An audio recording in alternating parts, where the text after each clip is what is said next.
Tu te sens vraiment capable de décrire la fintech du futur? Laisse faire des professionnels comme moi, s'il te plaît.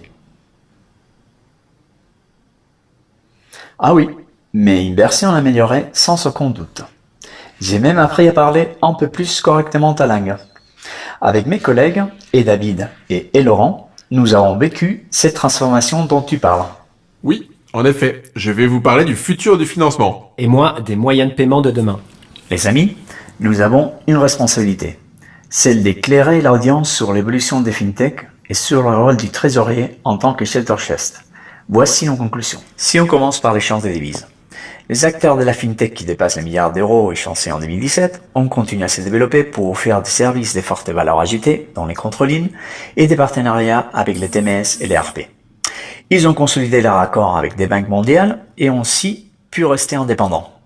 Les autres acteurs, ils sont devenus des API pour les banques multimarques qui ont pu améliorer ainsi l'expérience utilisateur. Parlons maintenant des agrégateurs des comptes. Je ne peux pas vous dévoiler si les web scrapping sera adopté plutôt que les API. Je vous laisse les deviner. Mais je vous dirai que nos acteurs en France ont pris une telle belle position chez les particuliers que leurs solutions vont bousculer les modèles traditionnels de la banque de détail. Ça c'est clair. Je laisse la parole à Laurent pour parler des moyens de paiement. C'est à toi Laurent. Merci Ignacio. Dans le radar du futur, les acteurs des moyens de paiement et du e-commerce sont encore nombreux.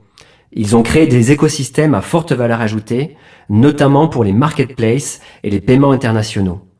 De nouvelles solutions bancaires ont aussi vu le jour et de grands opérateurs téléphoniques sont maintenant des banques de plein exercice. La concurrence est vraiment féroce. Quant aux TPE et aux PME qui n'avaient souvent accès qu'à des solutions de paiement standards proposées par leur banque, elles ont maintenant accès à des outils sur mesure proposés par de multiples prestataires.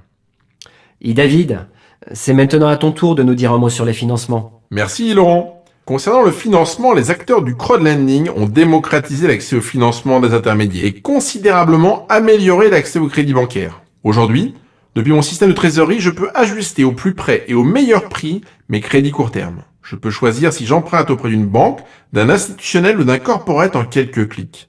Mon scoring de plateforme me permet d'emprunter ou de prêter dans le monde entier au jour le jour. Merci David.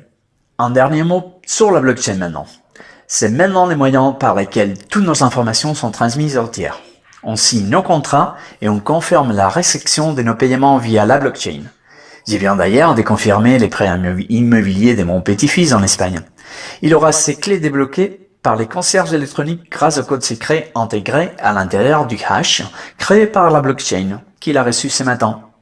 Voilà, on vous laisse à vous d'inventer votre avenir.